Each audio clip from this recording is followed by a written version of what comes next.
সারাদিন বৃষ্টি, দেখো বন্ধুরা কত জোরে জোরে সারাদিন ধরে টিপটিপ করে বৃষ্টি পড়ছে তো পড়ছেই। তো দেখতে দেখতে সন্ধে হয়ে গেল। তো সন্ধেবেলায় টিফিন তো খেতেই হবে সবাইকে। তো আমি চিন্তা করলাম সন্ধেবেলায় যদি একটু চপ করা যায় তাহলে কেমন লাগে। মুড়ি দিয়ে আম তেল দিয়ে আর হচ্ছে সঙ্গে চপ। কী চপ জানো বন্ধুরা? চলো তোমাদের আমি দেখাই আজকে আমি কী চপ করতে চলেছি। দেখো বৃষ্টি কিন্তু কমছে না, এক নাগাড়ে চলে, চলো।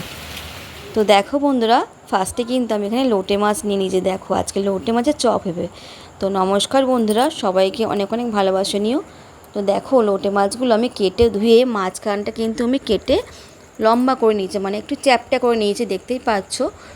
দেখো করে ধুয়ে জল ঝরিয়ে একটা ন্যাকড়ার মধ্যে বা একটা কাপড়ের মধ্যে তোমরা, মানে জলটা যেন একটুও না থাকে। তো দেখো তারপরে আমি লেবু দিয়ে দেবো, হ্যাঁ পাতি লেবু দিয়ে দেবো ভালো করে, সুন্দর করে, যাতে কোনো গন্ধ না হয় আর খুব সুন্দর হবে।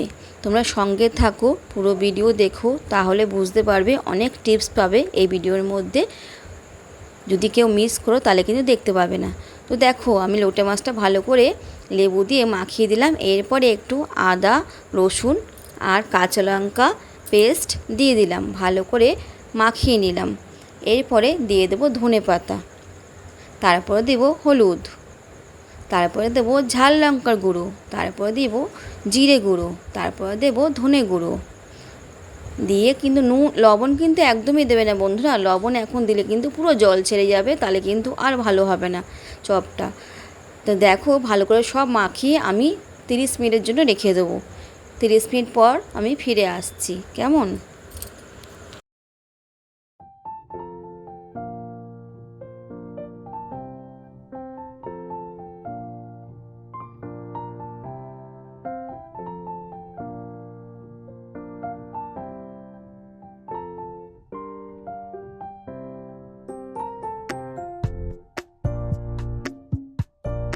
তো দেখো আমি এর মধ্যে একটা পাত্রর মধ্যে আমি নিয়ে নিয়েছি বেসন। আমি কোনো চালের গুঁড়ো নিয়ে কিচ্ছু নেই, শুধু বেসন নিয়ে নিয়েছি, একটু ধনেপাতা আর একটু ঝাল লঙ্কা দিয়েছি, আর কিচ্ছু দিইনি। এবার দেখো নুন দেবো, কেন আমার 30 মিনিট সময় হয়ে গেছে। আমি যেই বাটারটা তৈরি করব ওর মধ্যে আমি একটু নুন দেবো, আর যেই লোটে মাছটা আমি রেডি করেছি ওর মধ্যে একটু লবণ দেবো।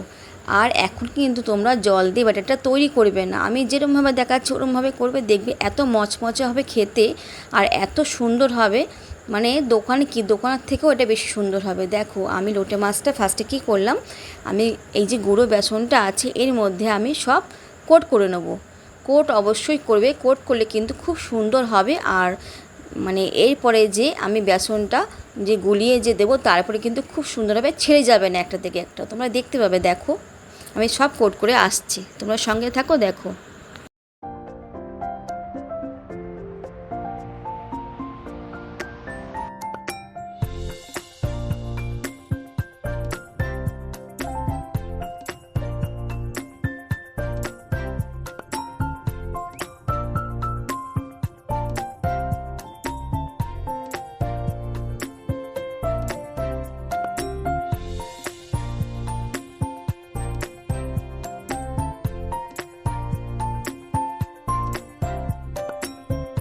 তো দেখো একটু ওই আদা রসুনের পেস্ট ছিল গায়ে যে লাগা ছিল ওইটা আমি দিয়ে দিলাম এর মধ্যে। এবার কিন্তু জল দিয়ে ব্যাটারটা তৈরি করবো একদম ঘন করে, পাতলা কিন্তু একদম করবে না। দেখো আমি অল্প অল্প জল দিয়ে কিন্তু গুলিয়ে নেব সুন্দর করে।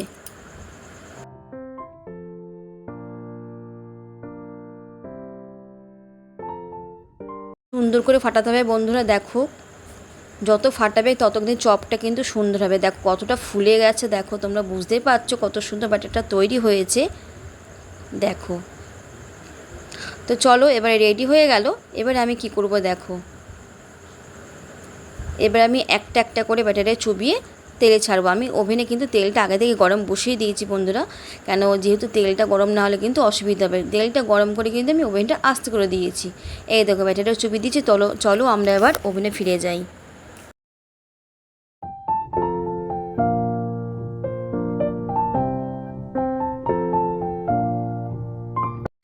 দেখতেই পাচ্ছ খুব বেশি কিন্তু তেল দিইনি, মিনিমাম একটু তেল দিলেই হবে। দেখো কতটা তেল দিচ্ছে, আন্দাজ মতন তোমরা দিয়ে দেবে। আমি 1 কাপ দিয়েছি বন্ধুরা, বেশি লাগবে না, এতে অল্পতে কিন্তু চপ ভাজা হয়ে যাবে।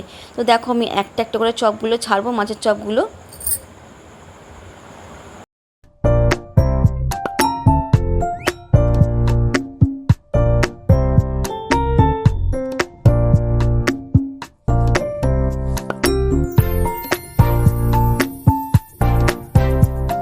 সাইড দিয়ে কিন্তু একটু তেলটা ছিটিয়ে দেবে, তাহলে কিন্তু খুব সুন্দরভাবে ফুলে যাবে আর খুব মচমচে হবে। দেখো কত সুন্দর চপটা হচ্ছে বন্ধুরা।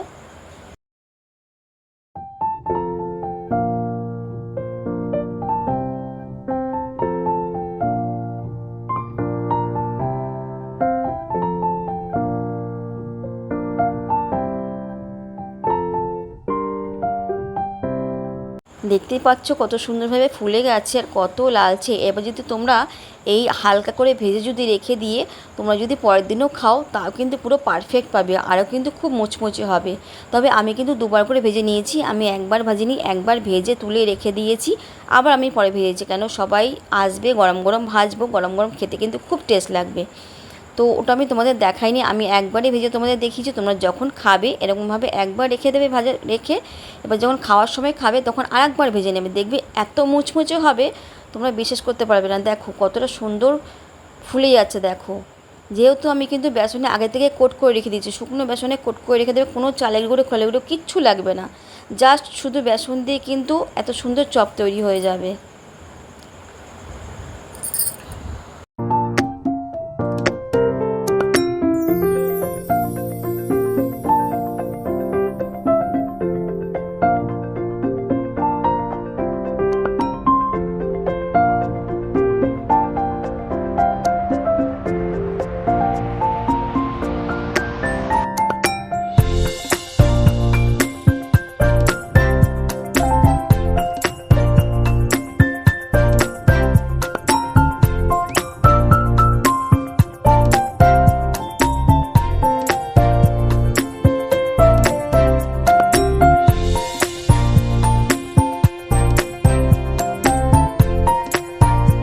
প্রত্যেকটা চপ কিন্তু এত সুন্দর করে ফুলছে, আর এরকমভাবে কিন্তু আমি সবকটা চপ ভেজে নেব।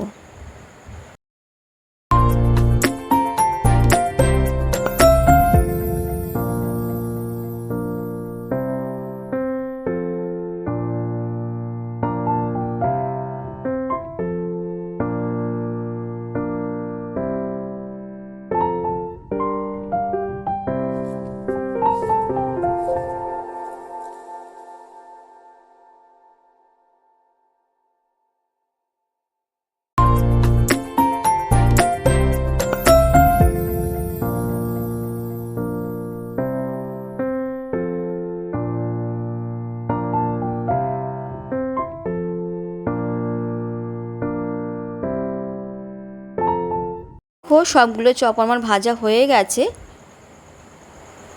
তো দেখো আমি সব সাজিয়ে নিচ্ছি একটা একটা করে। কত সুন্দর হয়েছে দেখো, কত সুন্দর, কত দেখতে যেরকম সুন্দর হয়েছে, খেতে কিন্তু অসাধারণ হয়েছে। মানে একবার যদি তোমরা এইটা করে খাও, বাড়ির সবাই কিন্তু তোমাদের নাম করবে যে এত সুন্দর চপটা হয়েছে। তার সঙ্গে নিয়ে নিয়েছি মুড়ি। হ্যাঁ বন্ধুরা, মুড়ি ছাড়া কিন্তু চপ একদমই চলে না। মুড়ি আর সঙ্গে কিন্তু আচার, আমি কিন্তু তেল আচার ঘরেই করেছি, সেই আম তেল আচার তোমাদের সঙ্গে শেয়ার করে দিলাম একটু। দেখো কত সুন্দর চপগুলো আমি সামনে থেকে তোমাদের ধরে দেখাচ্ছি, আর এতটা মুচমুচে হয়েছে তোমরা চিন্তা করতে পারবে না। দেখো একটু আম তেল দিয়ে দেবো সঙ্গে, কি দারুণ লাগবে বন্ধুরা, পুরো জমে যাবে। এই বর্ষার দিনে যদি এরকম আম তেল আর এরকম লোটে মাছের চপ হয় গরম গরম, তাহলে বলো তো কেমন হয়। তো রেডি হয়ে গেল আজকে। তোমাদের কেমন লাগলো অবশ্যই কিন্তু কমেন্ট করে জানাবে, অবশ্যই একটা লাইক দিয়ে সুন্দর করে একটা কমেন্ট করো। আর ভিডিওটা কেমন লাগলো অবশ্যই বলো। আর অবশ্যই বর্ষাকালের মধ্যে এই চপটা কিন্তু বাড়িতে অবশ্যই বানিয়ে খেও আর বলো কেমন হয়েছে। তো চলো বন্ধুরা, আজকের মতন এখানে রেসিপিটা আমি শেষ করলাম। তোমাদের কেমন লাগলো অবশ্যই কমেন্ট করে জানিও। তো চলো টাটা, বাই বাই।